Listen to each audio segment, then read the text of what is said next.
प्रिय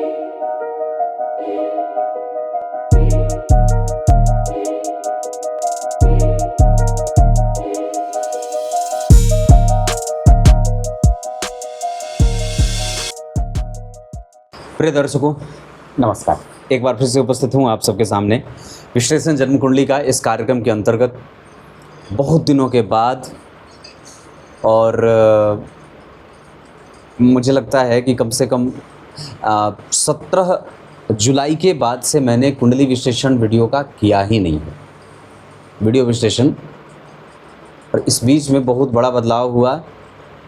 मैं जहाँ पहले रहता था वो जगह मुझे छोड़नी पड़ी और अब मैं वर्तमान में पूरे तरीके से शिफ्ट करके अपने आप को दूसरे शहर में आ गया हूँ, लखनऊ आ गया हूँ। यहाँ के कुछ बड़े लोगों से संपर्क था, उन लोगों ने व्यवस्था बना दी। अब मैं अभी वर्तमान में लखनऊ में ही हूँ। अब धीरे धीरे यहाँ से ही काम शुरू होगा और मैं जहाँ भी चलता हूँ, मैं जहाँ भी रहता हूँ अपने परिवार के साथ ही रहता हूँ।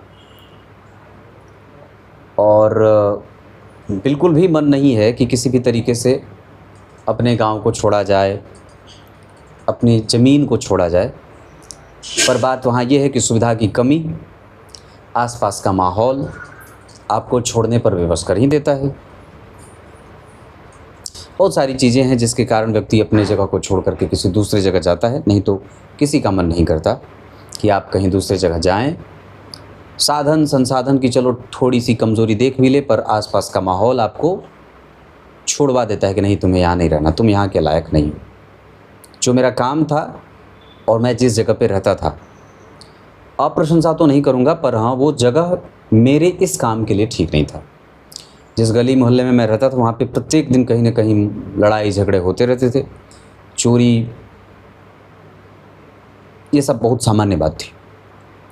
तो मम्मी पापा जी ने कहा कि नहीं, ये जगह छोड़ दो, यहाँ रहने लायक नहीं है। और वहाँ पे लोग मुझसे जो मिलने के लिए बोलते थे कि पंडित जी मुझे मिलना है आपसे, मिल करके कुंडली दिखानी है, उन लोगों को वहाँ बुला नहीं सकता था क्योंकि वो जगह काफ़ी दूर है। मतलब ट्रेन से उतर करके आपको कम से कम 70-80 किलोमीटर वापस बस से या फिर पैदल जाना पड़ता था। वो उस जगह पे मैं रहता था। इस वजह से भी परिस्थिति वहाँ पे कुछ ऐसी बनी। परमात्मा सब ऊपर कराते हैं, ऊपर बैठा हुआ राम झरोखा बैठ के सबके मुंजरा लेत, कहते हैं ना। तो राम जी सब आपको वक्त के हिसाब से सब चीज़ बताते हैं और करवाते हैं। हम मनुष्य कुछ करते नहीं, हमारे बस के बाहर है सारी चीज़ें। ये कुंडली जो मुझे मिली है, अब यहाँ से नियमित रूप से आप लोगों को कार्यक्रम मिलने लगेगा। लाइव मैं जिस चैनल पे आता हूँ नकुल पाराशर वाले पे, वहाँ पे लाइव भी आने लगूँगा और यहाँ पे आपको प्रत्येक दिन की कुंडली भी मिलने लगेगी, भगवान की कृपा रही तो, अगर कोई व्यवधान नहीं आता है। शुरू करते हैं आज का कार्यक्रम। कहीं नहीं जाना है, बिल्कुल बन के रहिएगा। सबसे पहले बात करते हैं, छत्तीसगढ़ से कुंडली आई, सारंगगढ़ से ये कुंडली आई है। इस बीच में बहुत लोगों ने इंतज़ार किया और सबका धन्यवाद। जिन लोगों ने मुझे पूछा कि पंडित जी आपके कार्यक्रम नहीं आ रहे हैं, और उन लोगों का भी बहुत धन्यवाद जो मेरी फ़िक्र करते थे कि आप कहाँ गायब हो गए, क्योंकि मैं कुछ बताता हूँ नहीं, अचानक से गायब होता हूँ। आइए, कुंडली आप लोग देख रहे हैं, धीरे धीरे यहाँ पे व्यवस्था बनाऊँगा और चीज़ें होंगी, सब धीरे धीरे हो जाएगा। सबसे पहले बात करते हैं जन्म कुंडली में पंचांग से। जन्म होता है जातक का आश्विन माह में, दक्षिणायन, और बुधवार को जन्म होता है। बुध ही इनके वार के अधिपति हैं। शुक्ल पक्ष में जन्म होता है, ये बहुत उत्तम बात होती है। शुक्ल पक्ष में सुबह 6:30 बजे, 6:39 की ये कुंडली है। और सप्तमी तिथि, यहाँ के चंद्रमा पापक होते हैं, मतलब शुक्ल पक्ष के सप्तमी तिथि के चंद्रमा पापक हैं। और इस वजह से कई बार जातक के जीवन में थोड़ी बहुत अव्यवस्था देखने को मिलती है, या ऐसे जीवन में अनिरंतरता का माहौल। अगर धन है तो जन नहीं है, जन है तो धन नहीं है, धन और जन दोनों है तो मन बुद्धि नहीं है। ऐसा मतलब चित्त में व्यग्रता बनी रहती है। ज्येष्ठा नक्षत्र जिस पे सर्पदेव का अधिकार है, ओम सर्पेभ्यो नमः, इस मंत्र का जप व्यक्ति को करना चाहिए। चिरचीटे की जड़ अपने गले में धारण करना चाहिए शनिवार के दिन। आयुष्मान योग में जन्मा व्यक्ति शतायु होता है और कम से कम वो व्यक्ति सबको बांधने वाला होता है, उत्पादक क्षमता से युक्त होता है। वणिजकरण, ब्राह्मण वर्ण और राक्षस गण। ब्राह्मण वर्ण के कारण व्यक्ति के जीवन में शुद्धता, सात्विकता रहती है और राक्षस गण के कारण कभी कभी जातक के जीवन में एक संघर्ष प्रायः उसके व्यवस्था को देख करके देखने को मिल जाती है। ये प्रभाव जीवन में रहेगा कि राक्षस गण का व्यक्ति है तो कई बार भोजन कुछ भी कर लेना, जीवन कैसे भी बिता लेना, थोड़ा गंदा रहना, प्रवृत्ति जो होती है वो त्यागने वाली नहीं होती है। ब्राह्मण वर्ण के कारण कई बार व्यक्ति में त्याग और तपस्या का बल रहता है, सात्विकता बनी रहती है। वार के अधिपति बुध देव हैं जो इस कुंडली के लग्नेश हैं और 12वें भाव में बैठे हैं। और बुध का 12वें भाव में बैठना कई बार स्वास्थ्य से और साथ ही साथ वात, पित्त और कफ तीनों से संबंधित समस्याएं देने वाले बनते हैं। मैं जहाँ पे रहता हूँ यहाँ पे चिड़िया घोंसला लगाई है, इतना मधुर आवाज़ की आनंद आ जाता है। सूर्य लग्न में बैठे हैं, जन्म कुंडली में सूर्य का लग्न में बैठना बहुत उत्तम माना जाता है। यहाँ पे वो कारक होते हैं, थोड़ी बहुत चिंताएं देते हैं, धन से संबंधित, मन से संबंधित व्यग्रता थोड़ी बहुत रहती है, चिंताएं थोड़ी बहुत काम करती हैं। उच्च के गुरु जन्म कुंडली के 11वें भाव में विराजमान है केतु के साथ, जहाँ व्यक्ति को उत्कृष्टता, संतान का सुख, संतति में यहाँ पे थोड़ी बहुत वैराग्य का भाव आ रहा है, मतलब संतति देर से मिले। चंद्रमा यहाँ बैठे हैं नीच राशि के, जहाँ के अधिपति मंगल उन्हें देख रहे हैं और क्रमशः मंगल वृष राशि में बैठे हैं जिसके अधिपति शुक्र 12वें भाव में बैठे हैं। तो भाग्य भाव के अधिपति का 12वें भाव में बैठना व्यक्ति के वीर्य का और कई बार पाचन तंत्र का कमज़ोर करना दिखाता है। और चंद्रमा बैठे हैं ज्येष्ठा नक्षत्र में, इस वजह से पाचन तंत्र वहाँ भी गड़बड़ है, कई बार बवासीर, भकंदर, फिस्चुला वगैरह इस तरीके की समस्या देखने को मिलती है। गुप्त रोगों की समस्या मिलती है, वीर्य की कमी देखने को मिलती है, इस वजह से कई बार गर्भस्राव, गर्भ टिकता नहीं है, इस तरीके की समस्या देखने को मिलती है। तो शुक्र 12वें भाव में है, लग्न पे सूर्य बैठे हैं और राहु का प्रभाव है, सप्तम भाव पे सूर्य और गुरु का प्रभाव है। तो सप्तम भाव पे सूर्य और गुरु के कारण, केतु के कारण पत्नी धार्मिक आती है, व्यवस्थाएं बनी रहती हैं, चरित्र चिंतन अच्छा रहता है, चिंताएं व्यक्ति ज़्यादा करता है, थोड़ी बहुत हड़बड़ी में भी रहता है। लग्न पे शनि का प्रभाव, चिंता, बेवजह की अनियमितता, अनुशासन से तो है पर कई बार आलस्य भी है, दोनों का समावेश हो जाता है। सूर्य लग्न में और शनि का प्रभाव है, राहु का प्रभाव है, तो धन कमाने के लिए भी कई बार व्यक्ति को जीवन में संघर्ष थोड़ा बहुत करना पड़ता है। 12वें भाव में शुक्र बुध बैठे हैं जो कई बार ऐसा प्रभाव, जिस नक्षत्र में बैठे हैं उत्तरा फाल्गुनी में, इस आधार पर कई बार व्यक्ति के जीवन में थोड़ा बहुत कन्फ्यूज़न भी देखने को मिलता है। इतनी सारी चीज़ें। अब मैं आपको जो कुंडली में ग्रह बैठे हैं इसको थोड़ा सा समझा देता हूँ। तो कन्या लग्न की कुंडली बनी है जो मूलतः 6वें भाव की राशि है और लग्न में बनी है। बैठे कौन है यहाँ पे? 12वें भाव के स्वामी।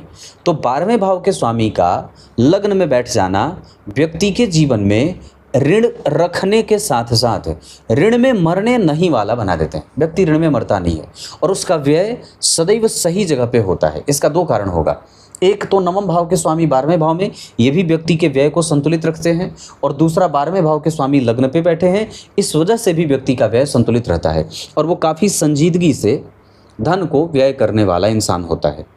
11वें भाव में गुरु का बैठना केतु के साथ व्यक्ति को धार्मिक बनाएंगे।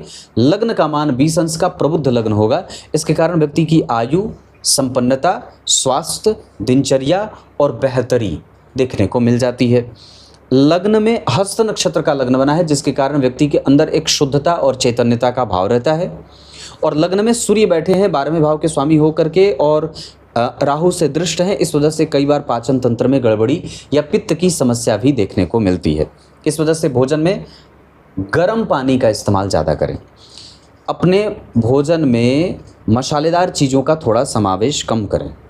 जितना ज़्यादा हो सके शहद, हल्दी, अदरक और खड़े मसाले जो नुकसान नहीं करते हैं ऐसी चीज़ों का इस्तेमाल ज़्यादा करें। तले भुने हुए चीज़ों का इस्तेमाल। लग्न में राहु का प्रभाव व्यक्ति को मसालेदार भोजन करने वाला या कई बार तीखा चटपटा खाने वाला, बाद में जाकर के संतुलित भोजन करने वाला बना देते हैं।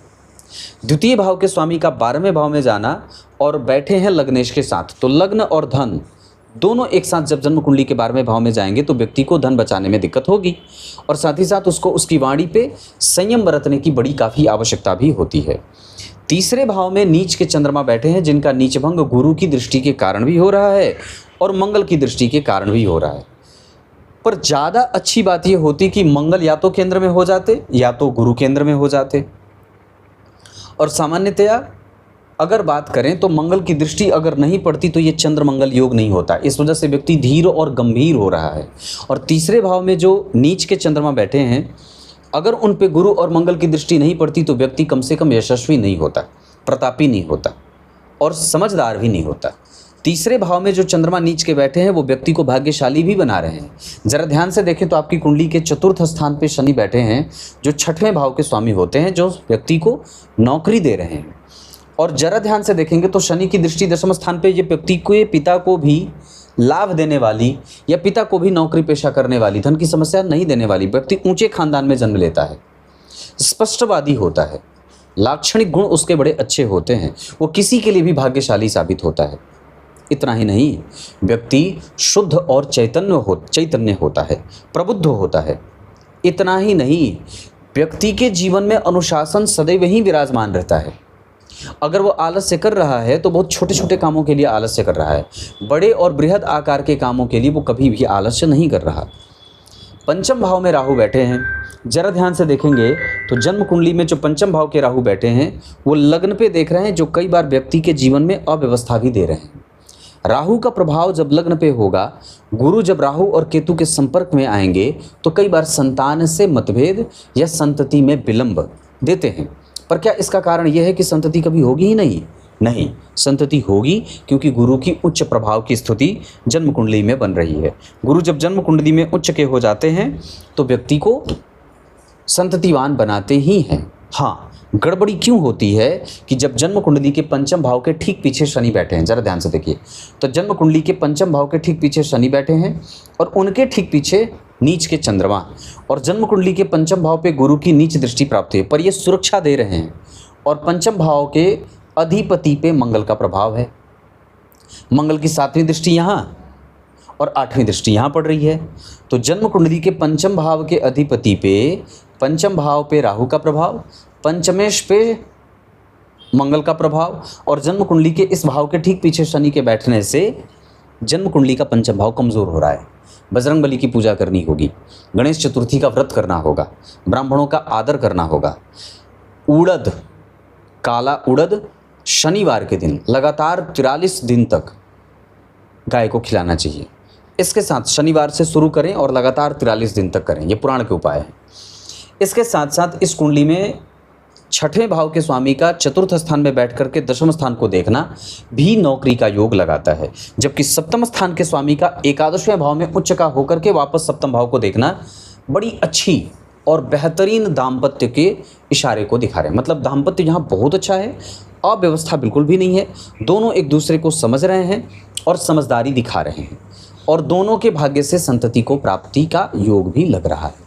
व्यक्ति संततिवान होगा। दूर्वा अर्पित करें गणेश जी को, संतान गोपाल मंत्र का नित्य जाप करें, शिव जी को घी गाय का शुद्ध गाय का घी अर्पित करें, इससे पुत्र संतान की प्राप्ति होती है। अष्टम भाव के स्वामी का नवम भाव में बैठना इस कुंडली के लिए सबसे खराब जो ग्रह होते हैं वो मंगल ही होते हैं, और बैठे हैं कहाँ? भाग्य भाव में। तो एक अच्छे भाव का स्वामी अगर अच्छे भाव में बैठता है तब तो बात समझ में आती है। दशम स्थान के स्वामी होते, नवम में बैठ जाते तो आनंद था, लेकिन अष्टम भाव और तीसरे भाव के स्वामी हैं, दुह स्थान के स्वामी हैं, त्रिक भाव के स्वामी हैं, ऋषभ भाव के स्वामी हैं, और एका नवम स्थान में बैठ करके भाग्य को कमज़ोर कर रहे हैं। अग्नि तत्व के ग्रह हैं और भूमि तत्व की राशि में बैठे हैं, तो ये कहीं ना कहीं गड़बड़ी है। इस वजह से भाग्य भी संघर्ष में जा रहा है।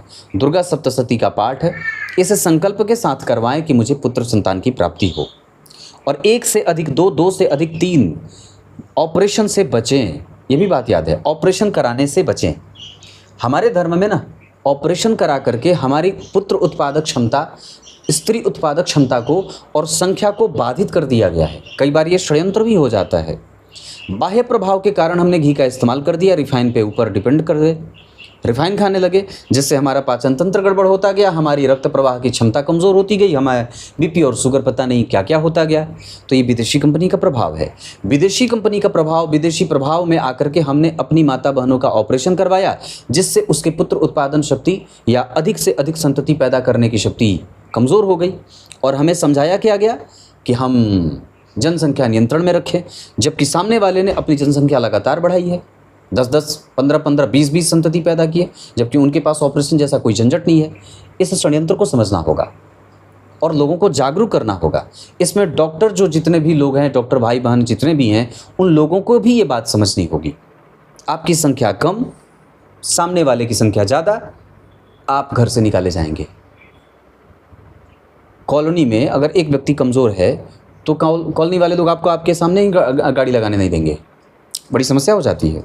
इस वजह से इस जनसंख्या के अनुपात को बरकरार रखना होगा और बहुत गंभीरता से इस विषय को समझना होगा कि हमारे दिमाग में जिस विषय को डाला गया है, नहीं संसाधन की कमी, कम जनसंख्या, पता नहीं बहुत सारी चीज़ें, वो वहाँ पे लागू नहीं होता है जो 10-10, 15-15 बच्चे पैदा करके बैठे हुए हैं। इस बात को समझना होगा। तो यहाँ पे 1 से अधिक, 2 से 3 संतति, क्योंकि अगर सिद्धांतकार भी लिखते हैं, हमारे शास्त्र में भी बात आई, 5 पुत्र का योग तो बनना ही चाहिए, 5 पुत्र तो होने ही चाहिए, जिसमें से एक तो सन्यासी निश्चित रूप से हो। अब ले दे करके एक होते हैं तो ना तो वो आपका हुआ, ना तो धर्म का हुआ, ना तो समाज का हुआ, ना तो देश का हुआ, किसी का नहीं हुआ, वो अपने आप में ही घर बेटा बच्चा बाल उसी में लगा हुआ है। तो ये विषय बहुत गंभीर है और मैं आपको ये भी समझाना चाहता हूँ। तो इस कुंडली में गुरु उच्च के हैं, पंचम भाव पे देख रहे हैं, संततिवान होने का योग है। संतति के योग इस कुंडली में शुक्र की महादशा अंतरदशा में, जो 2025 के अक्टूबर में आ रहे हैं। उसके बाद आपकी कुंडली में चंद्रमा की महादशा अंतरदशा में पुत्र संतान का योग बनने का योग दिखाई दे रहा है। इतना ही नहीं, इस कुंडली में 1 से अधिक संतति होने का योग भी दिखाई दे रहा है। शुक्र विषम संख्या की राशि में बैठे, इस वजह से पुत्र संतान के योग होने के योग भी दिखाई दे रहे हैं। मैंने इस पे गर्भाधान पे कार्यक्रम बनाया है, अगर हो सके तो जा करके देख लीजिएगा। इतनी सारी चीज़ें यहाँ पे मैं अगर नवमांश चक्र को देखूं तो लग्न कुंडली के लाभ भाव के स्वामी यहाँ के लग्नेश बन रहे हैं। लग्न के अधिपति जन्म कुंडली में भाग्य भाव में बैठे हैं और भाव के स्वामी उन्हें देख रहे हैं। गुरु और शनि का पंचम भाव में बैठना एक अच्छा दाम्पत्य दिखा रहे हैं। राहु यहाँ पे पत्नी और पति दोनों एक दूसरे के कारोबार में सपोर्टिव हैं। बुध और केतु 12वें भाव के स्वामी होकर के चतुर्थ भाव में बैठे हैं। इस वजह से विलंब से कई बार मानसिक सुख प्राप्त होता है, या जिस विषय या जिस वस्तु की कल्पना आप करते हैं वो थोड़ा देर से। बुध ही तो जन्म कुंडली में संतति के कारक होते हैं, संतति देते हैं, संतान देने के कारक गुरु हैं।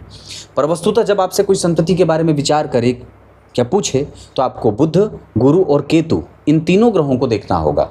तो गुरु उच्च के हैं और केतु के साथ बैठे हैं, पंचम भाव पे देख रहे हैं। पंचम भाव के स्वामी शनि देवते हैं, चतुर्थ में बैठे हैं, और बुध आपकी कुंडली में लग्नेश होकर के एकादशवें भाव में बैठे हैं। तो बुध गणेश जी की पूजा इस कुंडली को करनी चाहिए, तब जाकर के व्यक्ति को संतति की प्राप्ति होगी। गणेश अथर्वशीर्ष का पाठ, गणेश स्तुति, साथ ही साथ गणपति अथर्वशीर्ष का पाठ, गणेश संकटनाशक स्तोत्र का पाठ है, गणपति अथर्वशीर्ष के साथ गणेश संकटनाशक, ये सब होता रहे। दुर्वा अर्पित करते रहें और अपने घर में लगातार 5 दिन तक, ये भाद्रपद वाली जो गणेश चतुर्थी आ रही है, तो लगातार 5 दिन तक किसी एक ब्राह्मण को बुला करके घर में गणेश जी का सहस्त्रार्चन कराएं और तब जाकर के संतति के प्राप्त होने का योग बनेगा। अब ज़रा इनकी कुंडली के सप्तमांसा चक्र पे आपका ध्यान लेके आता हूँ। सप्तमांसा चक्र कर्क राशि का बना है, जहाँ के लग्नेश पंचम भाव में नीच राशि के बैठे हैं, जिन पे शनि और सूर्य की दृष्टि है। ये संघर्ष की स्थिति उत्पन्न कर रहे हैं। सप्तमांसा चक्र गुरु दशम स्थान में बैठे हैं, सप्तमांसा चक्र में मेष राशि में। वहाँ बैठ करके वो लग्नेश के साथ षडाष्टक का योग लगा रहे हैं। सप्तमांसा चक्र कर्क राशि का बना है और यहाँ पे चंद्रमा बैठे हैं नीच राशि में और गुरु यहाँ बैठे हैं। तो चंद्रमा और गुरु का संबंध सप्तमांसा चक्र में, संतान के बारे में जब आप विचार कर रहे हैं तो आप उस चक्र के कारक ग्रह की दृष्टि, तो कारक भाव, कारक जो ग्रह होगा सप्तमांसा चक्र यानी कि संतान, और संतान के कारक कौन, गुरु। तो लग्नेश जो सप्तमांसा चक्र के लग्नेश होंगे, उनसे गुरु का संबंध कैसा बन रहा है। तो सप्तमांसा चक्र में लग्नेश के साथ देवगुरु बृहस्पति का संबंध 6वें 8वें का बन रहा है। इस वजह से संतान में विलंब की स्थिति बन रही है। यही एकमात्र कारण है कि सप्तमांसा चक्र में जो कमजोरी हो रही है उसको ठीक करना होगा। तो बजरंगबली की पूजा, शिव जी को घी, गणपति जी की पूजा आपको संततिवान बना देगी। ब्रह्मचर्य का पालन करें, कम से कम 3 से 4 महीने तक ब्रह्मचर्य का पालन करें, और उसके बाद सम और विषम रात्रि का विशेष ध्यान रखें, नक्षत्र और वार का विशेष ध्यान रखें, तब जाकर के संतति के लिए आधान काल होता है। आधान काल का जब आप ध्यान नहीं रखेंगे तो एक्सीडेंटल जो भी संतति पैदा होगी वो अशास्त्रीय होगी, और इतना ही नहीं, वो अधार्मिक भी होगी। वो आपके संस्कारों का दोहन करने वाली होगी, वो संस्कारों का वर्धन करने वाली नहीं होगी। तो भगवान इस बात का ध्यान रखिए। बाकी इस कुंडली में अगर मैं कर्म फल या दशमांसा चक्र पे एक बार थोड़ा सा ध्यान लेके आ जाऊं, गुरु जन्म कुंडली में उच्च के बैठे हैं, बुध नीच के बैठे हैं, शुक्र स्वग्रही, चंद्रमा बढ़िया बैठे हैं, मंगल और केतु अष्टम भाव में, ये कभी कभी घर्षण दे रहे हैं। शनि यहाँ पे चतुर्थेश होकर के चतुर्थ भाव को देख रहे हैं, इस वजह से देर सवेर व्यक्ति को सफलता मिल जाएगी छोटे मोटे संघर्षों के साथ। अब मैं दशाओं के बारे में अगर चर्चा कर दूं तो मंगल और शनि ये कारोबार में कभी कभी मतभेद दे सकते हैं या चिंताएं दे सकते हैं, जबकि गुरु, सूर्य और शुक्र कारोबार को आगे लेके जाएंगे। चंद्रमा और शुक्र के साथ गुरु संतान उत्पत्ति करने में सहायक होंगे। शनि के साथ गुरु और चंद्रमा के साथ सूर्य, ये चारों ग्रह दाम्पत्य और जीवन को लाभ देने वाले होंगे। इस कुंडली का दाम्पत्य अच्छा है। इस कुंडली को व्यवस्थित और भी थोड़ा होना है, हड़बड़ी नहीं रखनी है। वाणी को संयमित रखना है, धन गलत जगह पे खर्च ना हो, इसका चयन करना होगा, इसका बड़े अच्छे तरीके से परिसीमन करना होगा। हम और भी ज़्यादा अपने आप पे मेहनत कर सकते हैं, अपने कम्युनिकेशन को और भी ज़्यादा बेहतर बना सकते हैं। नियमित दिनचर्या का पालन हमें और करना होगा। हमें नींद अच्छी लेनी होगी और हमें वास्तु का दोष नहीं लगा हुआ है। मतलब ऐसा होता है ना कि कई बार आप जिस घर में रहते हैं वहाँ से भी कुल के वर्धन का, गोत्र के वर्धन का दुर्योग लग जाता है। तो गोत्र कैसे बढ़ेगा, इसके लिए हमें उस घर का वास्तु देखना होता है। तो इस कुंडली के हिसाब से वास्तु दोष नहीं लगा है।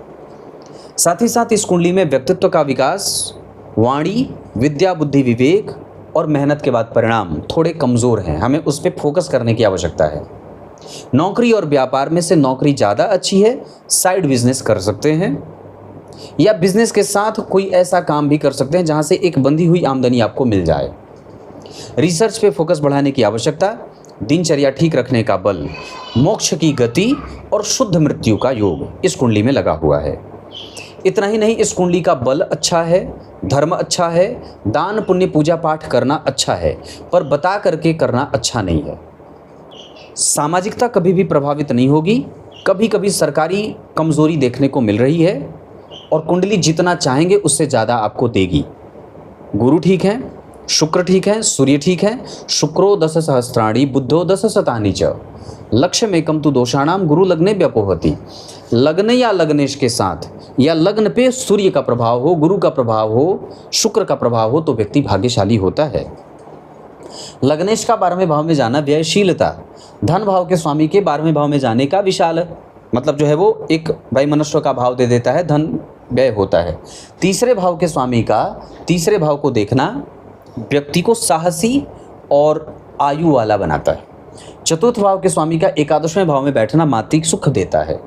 पंचम भाव के स्वामी का चतुर्थ में बैठ करके दशम को देखना पिता माता और सामाजिक प्रतिष्ठा, विवेकवान और ज्ञानी होना, साथ ही साथ अपने कर्तव्यों का पालन करने वाला बनाते हैं। छठवें भाव के स्वामी का चतुर्थ में बैठ करके दशम को देखना नौकरी पेशा करने वाला। सप्तम स्थान के अधिपति का 11वें भाव में बैठ करके सप्तम को देखना श्रेष्ठ दाम्पत्य का योग। अष्टम स्थान के अधिपति का नवम में बैठना भाग्य की कमजोरी। नवम स्थान के अधिपति का 12वें भाव में जाना शुद्ध व्यय। दशम स्थान के अधिपति का 12वें में जाना घर से दूर जाना और धन कमाना। 11वें भाव के अधिपति का तृतीय में जाना माता पिता भाई बहन, कई बार बड़े सगे संबंधियों से मतभेद दिखाई देते हैं चंद्रमा की दशा में। 12वें भाव के स्वामी का लग्न में आना, ऋण से मुक्त होना, ऋणी न रहना। मारक कौन बन रहे हैं इस कुंडली में? मारक बनेंगे शुक्रदेव 12वें भाव के साथ साथ 12वें भाव में बैठे हैं द्वितीय भाव के स्वामी होकर के। हालांकि इस कुंडली में प्रधानतया अगर देखते हैं तो मंगल से दृष्ट होने के कारण और अष्टमेश से दृष्ट होने के कारण मंगल और शुक्र की दशा अंतर्दशा मारक बनेगी। गुरु राहु और केतु के संपर्क में होने के कारण भी कई बार छोटी मोटी परेशानियां दे सकते हैं। ये मैंने इतनी बात बताई है। अब ज़रा ध्यान से देखेंगे तो इस कुंडली में गुरु राहु और केतु के संपर्क में है। इस वजह से कई बार वो व्यक्ति को धार्मिक तो बना देते हैं, पर धर्म करने के बावजूद उसके पास कुछ अलग अलग सी चीज़ों की कमी भी देखने को मिल जाती है। और मैं ऐसा नहीं कह रहा कि आपकी कुंडली में गुरु कमज़ोर हैं। दरअसल वो राहु के साथ होते तो थोड़े बहुत कमज़ोर दिखाई देते, पर वो केतु जैसे शुभ ग्रह के साथ हैं। गुरु के साथ केतु बैठेंगे तो केतु गुरुवत हो जाएंगे। मैंने इस पे बहुत सारे कार्यक्रम बनाए हैं जिसमें ये बात कही थी कि राहु शुभ ग्रह में शुक्र के जैसे परिणाम देते हैं और केतु शुभ ग्रह में शुक्र के जैसे परिणाम देते हैं, गुरु के जैसे परिणाम देते हैं। राहु पापक ग्रह में शनि के जैसे परिणाम देते हैं और केतु पापक ग्रह में मंगल के जैसे परिणाम देते हैं। क्लियर है? तो यहाँ गुरु और केतु बैठे हैं, इस वजह से डरने और घबराने की बात नहीं है। दान पुण्य पूजा पाठ मंदिर दर्शन, अपने गर्भधारण से पहले 2-3 महीने पहले किसी तीर्थ क्षेत्र का दर्शन करिए, विशेषतया जहाँ पे नदी के तीर्थ जैसे गंगा जी बनारस हो गई, वाराणसी, यहाँ आ जाइए और यहाँ पे आप 2-3 दिन निवास करिए, साधु संत मंदिर का दर्शन करिए, तीर्थ क्षेत्र में जाकर के ब्रह्मचर्य का पालन करें। दान पुण्य तीर्थ क्षेत्र में जाकर के खूब करना चाहिए। तीर्थ में जाकर के पाप करने से वज्रलेप हो जाता है, इस वजह से तीर्थ में जाकर के कोई पाप नहीं करना चाहिए और वापस वहाँ से अपने घर जाकर के संतों के आशीर्वाद के बाद पुत्र संतान की प्राप्ति की कामना से गर्भाधान की कोशिश करें, तब आपको लाभ होगा। सामान्यतया ये कुंडली अच्छी है, कन्या लग्न की कुंडली है, घबराने की बात नहीं है। कन्या लग्न के लोगों में थोड़े बहुत आमूल चूल व्यवहार परिवर्तन करने के जीवन भर चांस होते हैं, मतलब आप अपने ऊपर काम हमेशा कर सकते हैं। बदलाव आवश्यक होगा, थोड़ा बहुत बदलाव देख लें, अपने व्यवहार को देख लिया, अपने स्वभाव को देख लिया, उसका चिंतन कर लिया, अपने कम्युनिकेशन पे थोड़ा फोकस बढ़ा दिया, अपने विचार जो बदल रहे हैं इन सभी चीज़ों पे फोकस बढ़ा दिया तो कुंडली आगे बढ़ जाती है। वैसे आप जिस चीज़ की इच्छा रखते हैं वो निश्चित रूप से आपकी पूरी हो जाएगी। शुभ रंग सफ़ेद और हरा, शुभ अंक 4 और 7, शुभ दिशा धन कमाने के लिए आपकी कुंडली के हिसाब से उत्तर रहेगी और इतनी सारी चीज़ें हैं। रत्न आप जीवन पर्यंत जिसका धारण कर सकते हैं वो आपकी कुंडली में गुरु का रहेगा, आप हमेशा गुरु का रत्न धारण कर सकते हैं। वार आपकी कुंडली के लिए देवगुरु बृहस्पति का वार गुरुवार और बुधवार, ये दोनों वार आपके लिए अच्छे हैं। नक्षत्र दान करने के लिए ज्येष्ठा उत्तम रहेगा, जबकि पुष्य, रोहिणी, श्रवण और उत्तरा फाल्गुनी ये नक्षत्र किसी भी कार्य को करने के लिए उत्तम रहेंगे। होरा चक्र के आधार पर आपकी कुंडली में मैं जो बात समझ रहा हूँ उसके आधार पर आपको चिंतित होने की कोई आवश्यकता नहीं है। आगे जो ग्रह बैठे हुए हैं उसके आधार पर चंद्रमा और मंगल मेहनत करवा करके धन देंगे, जबकि इसके अतिरिक्त जितने भी ग्रह हैं वो सारे आपके सपोर्ट में खड़े हैं। क्लियर है? तब तक के लिए बहुत बहुत नमस्कार।